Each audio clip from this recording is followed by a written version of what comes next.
di dema dawî de eşkere tê xuya kirin.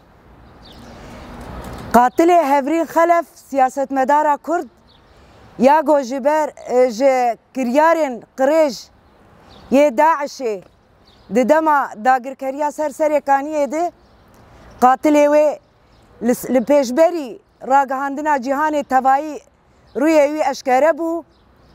Di dinyayê tevayî de gotin qatilê Hevrîn Xelef terora a herî xirab li ser kesayetekî wek Hevrîn Xelef hat meşandin. Li pêşberî çavê dinyayê tevayî dadgehkirina vî kesayetî hat xwestin.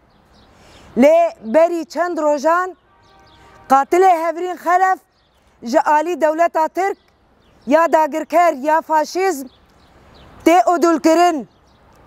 Ev kiryarana rûyê dewleta Tirk yê got Daişê rastî xwedî dike û wê ji bo qirkirina gelê Kurd bi taybet û hemî gelên herêmê dişînî bi ser Bakur Rojhilatê Sûriyê de eşkere dibe çawa kesayetekî wek vî terorîzmê got di dinyayê tevayî de hatiye eşkere kirin.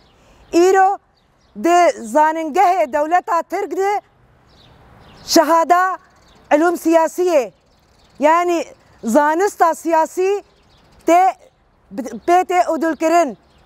Ev tê xuyakirin çawa dewleta Tirk dixwaze rêyê xwe yê eşkere li pêşberî dinyayê tevayî bêje ez ê hetanî dawî kesayetên got ji bo azadiyê ji bo xelaskirina mirovahiyê ez ê wan tune bikim qir bikim.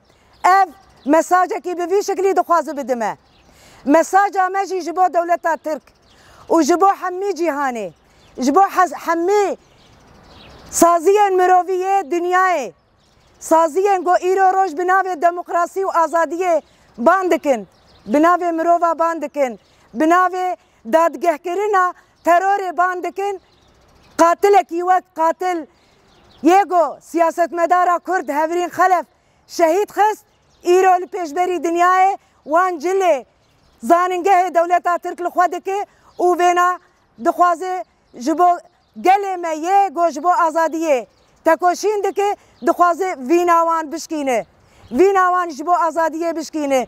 Lê em dibêjin ji dewleta Tirk re û ji heçî kesê got çavê xwe li beramberî van kiryarên qirêj li beramberî siyaseta ya got sîstematîk dewleta Tirk û bi hevkarê xwe wekî hêzên got îro ro li ser Sûriye ji bo çareserkirina krîza Sûriyê garantorin li pêşberî wan vêna van kiryara derdixe ortê. Em vêna dibêjin em bi navê hemî gelê herêmê bi navê jinan bi navê hemî rêxistinên me got îro ro ji bo azadiyê tekoşîn dikin. Li beramberî terora Daişê me bi hezara şehîd danî em ê ji bo eşkerekirina rûyê Daişê ya got di pişt perdê re AKP wê xwedî dike û wê siyasetê dimeşandin em vêna eşkere dikin. Em dibêjin ji devla odûlkirinê gerek dadgehekî mirovahî dadgehekî navnetewî li ser van kesayetên got ev teror danimeşandin gerek bê pêk anîn. Daişa got me tirsiya wê li ser tevayî cîhanê bû. Kesayetên got îro roj bûn qatilê kesayetên ji bo azadiyê ji bo xelaskirinê îro ro tên odûlkirin. Em dibêjin gelê me wê bi helwestekî xurt bi helwestekî got rastiya vê terorê kî wê xwedî dike kî vê terorê di dimeşandin vêna eşkere dike. Em ji dinyayê tevayî dibêjin êdî bes e çavê xwe ji van kiryarên qirêj ji li ser terora cîhanê got me tirsiyekî li ser tevayî cîhanê tê meşandin çavê xwe digirin. Em van berpirsiyartiyê got van kiryarên got tên meşandin ji civaka ravnetewî dixwazin. Êdî bes e gelê me wê hetanî dawî wê berxwedaniya xwe li beramberî terorê û li beramberî faşîzmê û li beramberî dagirkeriya dewleta Tirk wê bide meşandin. Bi taybet got îro roj piştî hilbijartinê got de Tirkiyê de di Bakurê Kurdistanê de hat meşandin. Hovî هویتیا دولتا ترک هویتیا AKP و بسرکشیا اردوغان لسر گل ما باکور و رجلات سوریه هم بهتر به آوایی که دیمبون و هاربون لسر گل ما به ایریشن به مروی به ایریشن قرش لسر گل ما دمشقاندن سیویل عدد کشتن سیاست مدار عدد کشتن لپیشبری چاوی دنیای توائی افکریار تکرن ام دبیجن جی دنیای ره جی جهانا ناو نتویره جی سازین مافی مرواره کابر پرسیارتی اول برانبری وان کریارا کابر پرسیارتی اول برانبری هویتیا داعش گو کسایت کی وک ابو حاتم الشقره گو ایرو قاتل هفرین خلفه گو ایرو تی ادول کرن کابر پرسیارتی اول برانبری و هویتیا داعش گو ترکیه به AKP و هفکاری و ایرو رو لدوان دخوازن جاره کدن وان زندی بکن وگرین نهرمه ام حطنی داوی